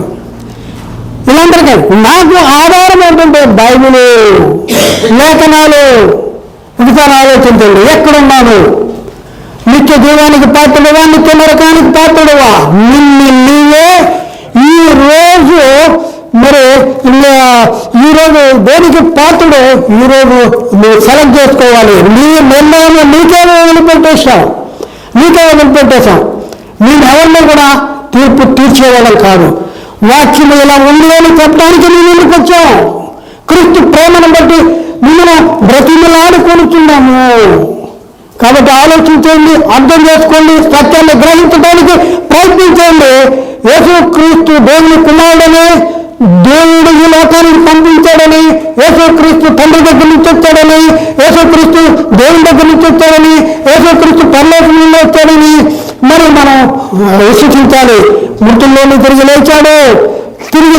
దేవుడు క్రీస్తు మృతుల్లోని తిరిగి లేపాడు. తండ్రి కుడిపార్శ్వాన్ని కూర్చున్నాడు. ఆయన విశ్వాసం ఉంచిన వారిని మళ్ళీ తిరిగి తీసుకువెళ్ళడానికి మళ్ళీ ఆయన రాబోతున్నాడు. యేసు క్రీస్తు మరి మనకి నిత్య జీవాన్ని అనుగ్రహించడానికి రాబోతున్నటువంటి కాలంలో ఎవరు విశ్వాసులుగా ఉన్నారు? యేసు క్రీస్తు ఆయన జీవించిన కాలంలోనే ఆయన చెప్తున్న మాట ఏంటంటే, ఆయన మనిషి కుమారుడు మనలో వచ్చినప్పుడు మనుషుల్లో విశ్వాసమును కనుగొందునా. ఉందా? విశ్వాసం ఉందా? యేసు దేవుని కుమారుడని నమ్ముతున్నావా? యేసు దేవుడు కన్నాడని నమ్ముతున్నావా? యేసు దేవుని దగ్గర నుంచి వచ్చాడని నమ్ముతున్నావా? యేసు పరలోకమునుడు ఈ లోకానికి వచ్చాడని నమ్ముతున్నావా? ఏమని నమ్ముతున్నావు? ఒకసారి నిన్ను నువ్వే పరిశీలన చేసుకో. మరి నీతో విడిచిపెడుతున్నావు. దేవుడు మాట్లాడిన ప్రతి మాట ప్రతి ఒక్క హృదయంలో నీరుగట్టి ఫలింపు చేయనుగాక. ఆమేన్. ప్రియులారా, మేము మాట్లాడుతున్న ప్రతి ప్రసంగం కూడా యూట్యూబ్లో అప్లోడ్ చేయబడుతుంది. యూట్యూబ్లో అప్లోడ్ చేయబడిన ప్రతి ప్రసంగం మరి మీరు చూడాలంటే యూట్యూబ్ సెర్చ్లో దేవుడు అకాడమీ టైప్ చేసి సెర్చ్ బటన్ వస్తే మీరు మాట్లాడుతున్న ప్రతి ప్రసంగం మీరు చూడొచ్చు. మరి ముఖ్యంగా సబ్స్క్రైబ్ చేసుకుంటాం, మర్చిపోవద్దు. అంతకంటే ముఖ్యంగా మీ అనుభవ ప్రార్థనలో దేవుని సన్నిధిలో మరి మీరు చేసే ప్రార్థనలో ఈ పరిచర్య గురించి జ్ఞాపకం చేసుకోండి. అలా జ్ఞాపకం చేసుకోవడం ద్వారా మీరు కూడా మీరు చేసే ఈ పరిచర్యలో పాలి భాగస్సులు కాగలరు. దేవుడు మిమ్మల్ని దీవించి ఆశీర్వదించరు గాక. అందరికీ వందనాలు. దేవునికి